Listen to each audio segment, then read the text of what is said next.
Now, this leads to the verses that we intend to parse regarding the crucifixion of the Messiah, the Honorable Louis Farrakhan.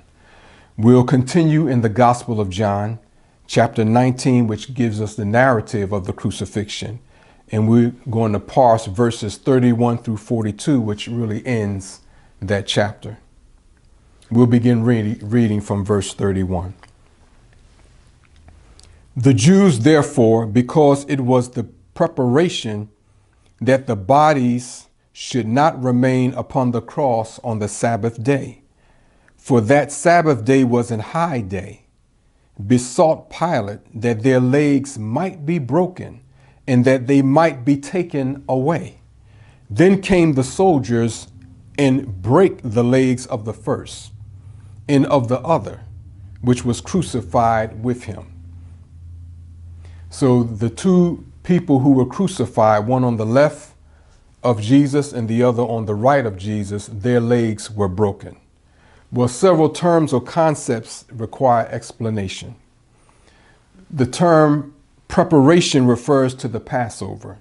This is made clear in verse 14 that we covered in the previous message. Many people accept the Passover as a Jewish holiday, which commemorates the deliverance of the children of Israel from bondage, again an event that never occurred. There's absolutely no record of this in the history of the Caucasian people, let alone the history of Egypt. This epic event, the Passover, occurs at this time of the deliverance of the black people of the Western Hemisphere from the oppression and tyranny of the Caucasian people. Now let's consider this event, which is described in the book of Exodus in chapter 11. And the Lord said unto Moses, Yet will I bring one plague more upon Pharaoh and upon Egypt. Afterwards he will let you go hence. When he shall let you go, he shall surely thrust you out hence altogether.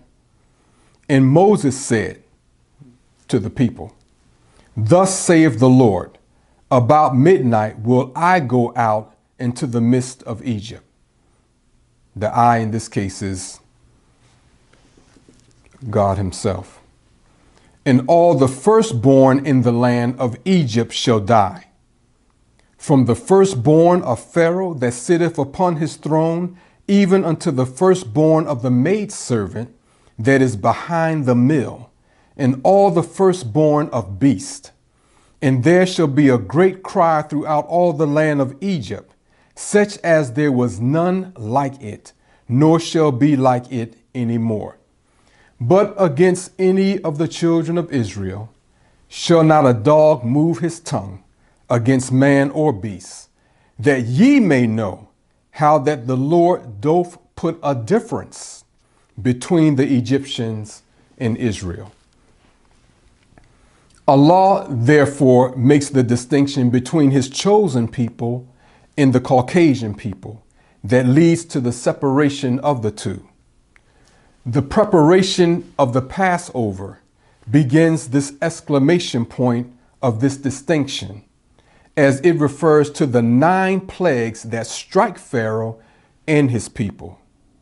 The fulfillment of the Passover in the biblical narratives of Moses and Jesus simply means that the Caucasian people are destined to experience unfathomable and incomprehensible destruction and death upon the departure of the Honorable Louis Farrakhan to the great mother plane.